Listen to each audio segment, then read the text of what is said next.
Hello YouTube, this is Morgan Airspeed Prime here with my next Boruto anime review. This one's going to be for episode 215. So, we had a pretty eventful episode here. We adapted the last couple of pages of chapter 48 and then basically all of chapter 49, leaving us with the content after that to cover coming up next. So interesting, like I've been saying, we're quickly sort of catching up with where we are currently.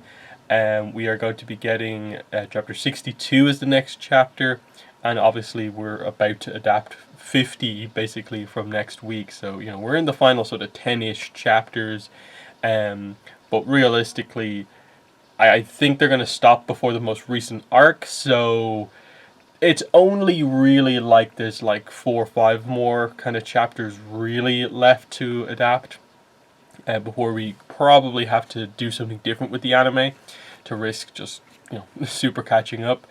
But yeah, we got the last section of the Kashin Koji versus Ishiki fight.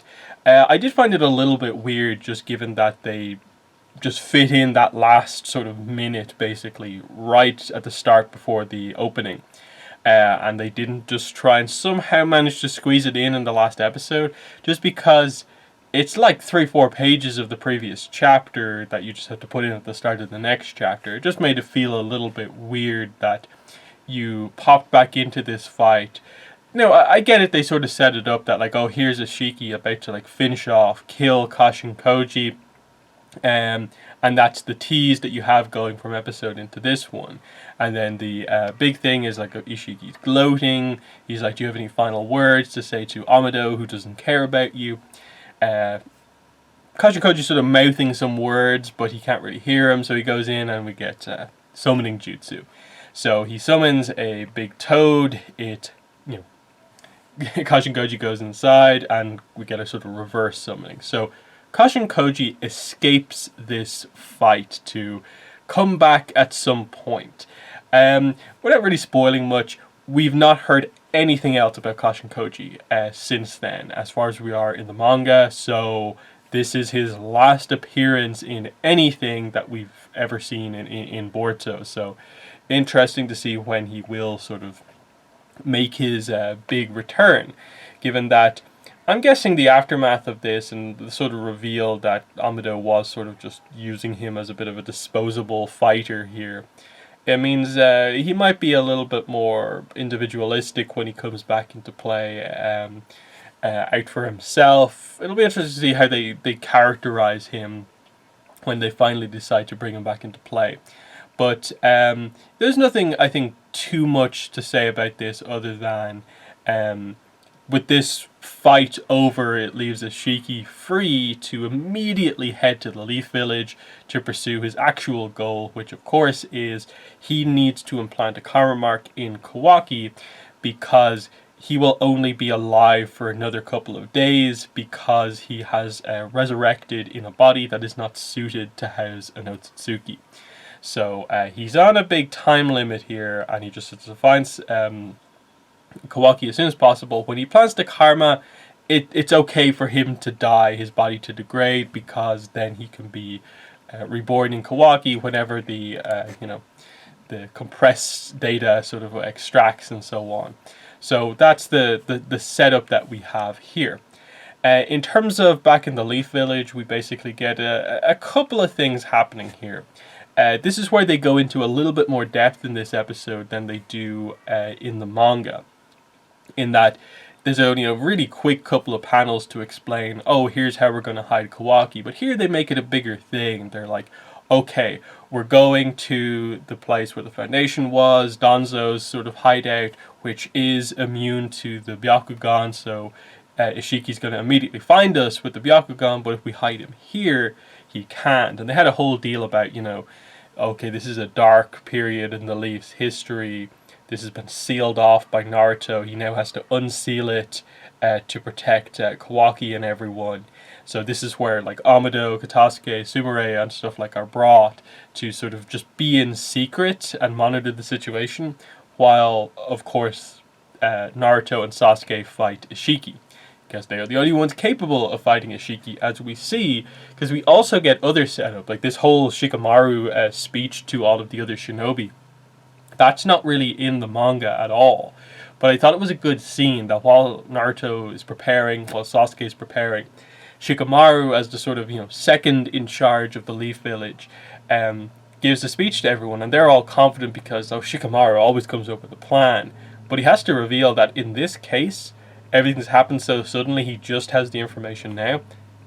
There is no plan, but they still have faith in him. They still have faith in each other, and this is where we get sort of Choji, Kiba, Tenten, Rock Lee, those type of characters, bigging up the other shinobis, and while there's no clever plan of attack, we still have the sort of just optimism and intensity of the Leaf Village to go off here. So that ended up being quite a nice scene, in that Shikamaru getting the support as a leader character within the village, despite not being able to show off what he's sort of primarily known for. But that was a cool scene to have. Even just to have kind of Kakashi and Tsunade there to just kind of watch as one of the newer leaders does this thing was kind of nice. What this leads up to is again slightly altered from the manga. In the manga, the first shinobi that encounter Ishiki are just two random shinobis. In this case, they have it be this whole group of Konohamaru, Choji, Tenten, Kiba, and Rock Lee. So it actually seems like, wow, this could be quite a fight.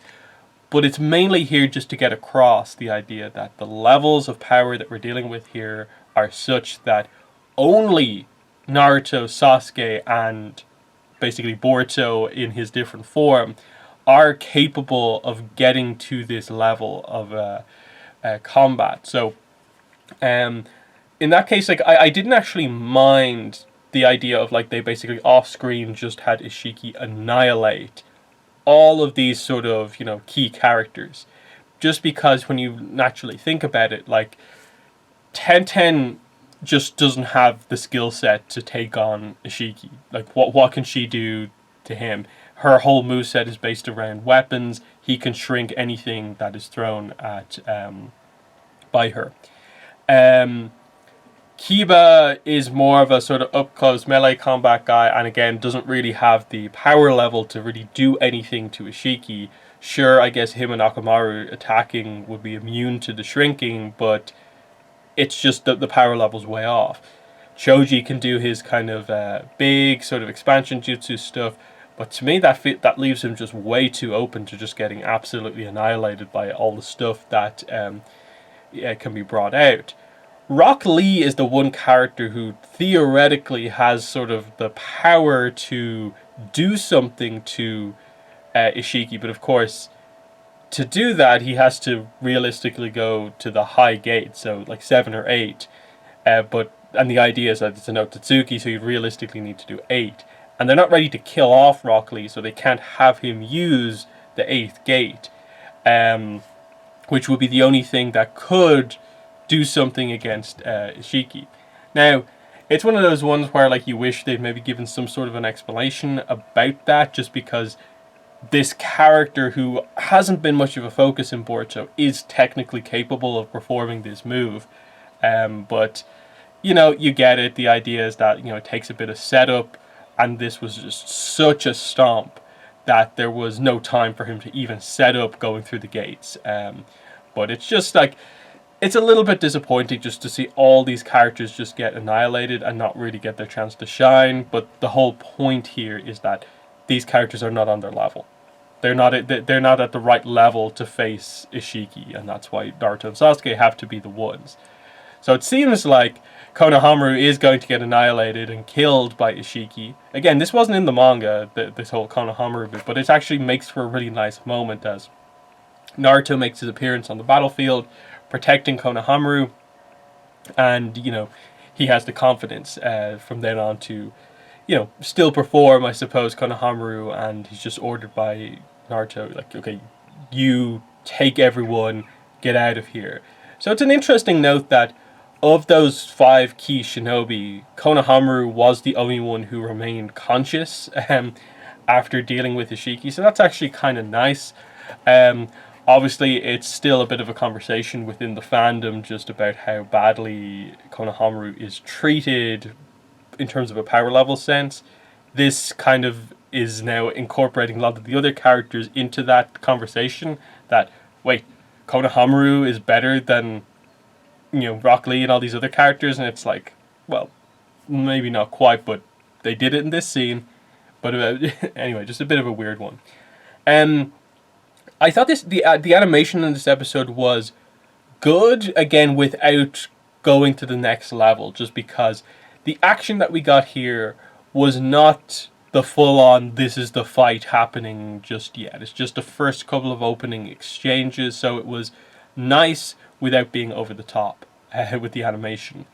So that was sort of shown, I think, by the fact that Naruto enters the battlefield, activates his mode, of course, and what we get is just sort of Ishiki sends Naruto flying through some buildings, highlighting that, okay, they've evacuated everyone, so it's okay for Naruto to go all out, because, okay, damage to the village is inevitable at this point.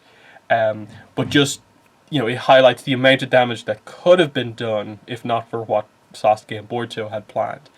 That he just gets kicked like once or twice, and basically there's holes in multiple buildings. That's how intense the combat is. So if they'd gone all out in the village, it would have been leveled realistically, is the idea. So they had to move the battle elsewhere, otherwise we would basically have another pain situation on our hands, which will be very difficult to recover from. Sasuke does then join the battle to help Naruto. Of course, the move that all of the villains seem to always struggle with, no one has, I suppose, a perfect counter for it realistically, is the Rinnegan ability to swap places, which is always cool to see. Always a very cool maneuver because it always tricks the villain, no matter how powerful they are. So that was a cool one. But yeah, the simple plan that we get once we jump into action is Sasuke just be like, support me by throwing all of your throwing weapons at him. So they're throwing kunai, shuriken at him, and he's just shrinking them like this is useless. And even Naruto is kind of wondering, Sasuke, what is this plan? This seems very basic and like it's not going to work. And then Sasuke throws his sword at Ishiki, and it's like, okay, well, I know Sasuke's sword is kind of special, but it can still be shrunk by his jutsu, but it suddenly isn't. And then you realize, like, oh, it's a transformation. And so the sword transforms into Boruto, and up close we're like, oh, what's Boruto going to do? And he teleports them. He teleports Ishiki away from the village, somewhere else, to a location that we don't really know. Really nice looking, bright location. I kind of like that. But there's that. And because Sasuke was aware Boruto was going to do that, he can then go to the same location using Rinnegan times space ninjutsu.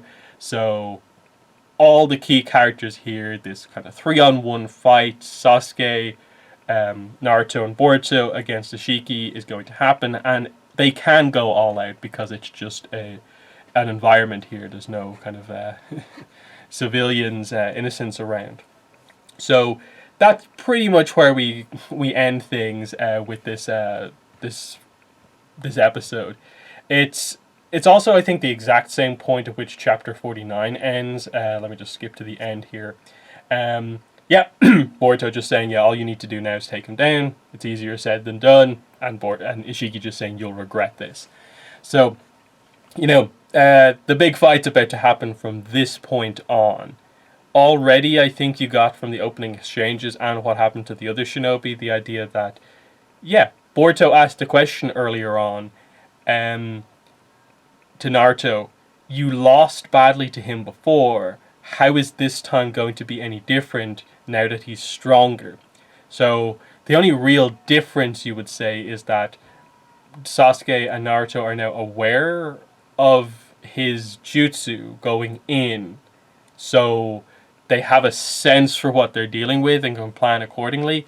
But the power level again seems kind of skewed, so what's going to be the key difference maker in this fight, in terms of, is there moves that we haven't seen before, or is it actually going to be Boruto who is key to this fight? Because the other scene, the really key scene of this episode, was definitely, one, it was Naruto basically saying, Boruto, no, you can't join us.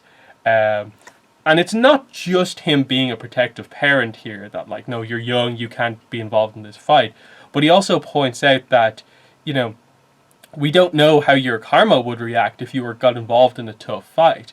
We already know that, like, you've basically turned into Momoshiki before. Can you tell us for sure that that won't happen here? So Naruto being very cautious about that. But then Sasuke has the conversation with Boruto where, you know, he asked the question of, like, you know, are you, me and Naruto are perfectly willing to die for the Leaf Village. Are you willing to do the same? It actually turns out that Boruto, what he's more afraid of, rather than dying in battle like this, he's more afraid of getting involved in this battle, turning into Momoshiki, and then him being the one to cause damage himself while he's unaware of what he's doing. That's what fears him. That's what makes him most afraid of this, and that Naruto, what Naruto said, does hit, and it makes Boruto question if he should or should not get involved. Sasuke basically just points out that I will be the one to stop you if you transform into Momoshiki, even if, like, I have to die in the process. So it gives sort of Boruto the, you know, the kind of backup to know that, okay, I can go all out beyond my limits.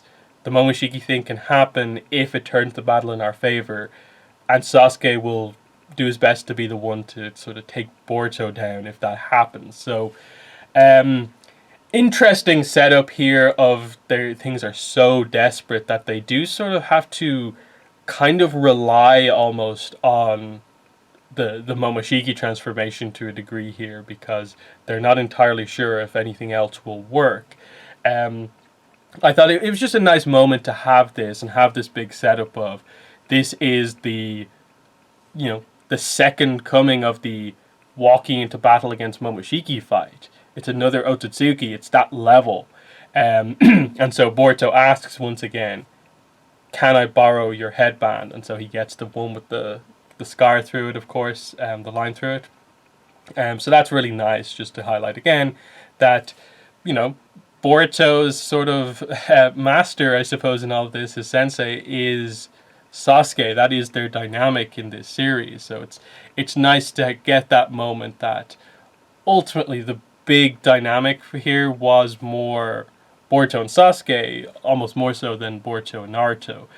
So them coming up with this plan. Boruto is going to be involved in this fight, but we'll see how it goes. So far it seems like the planned involvement is like, this is what Boruto is going to do, now he's going to stay out of action. But likely he will be forced to get involved in the fight at some stage, because, you know, again, we're expecting Naruto and Sasuke to be on the defensive here. Maybe some clever moves will get them back in, but ultimately we're expecting Ishiki to win here, with Boruto being the one to maybe switch things back into their favor. So yeah, I'm thinking it's more going to be probably the next 2-3 episodes where we'll see some really, really high quality animation, of course building up to a certain big Naruto moment that we are waiting for, which I think is probably what they're going to go all out for, but we'll have to wait and see. So I think that's pretty much everything I wanted to say about this episode. In the comments, let me know what your thoughts were, but that has been the video. Thanks for watching, and bye.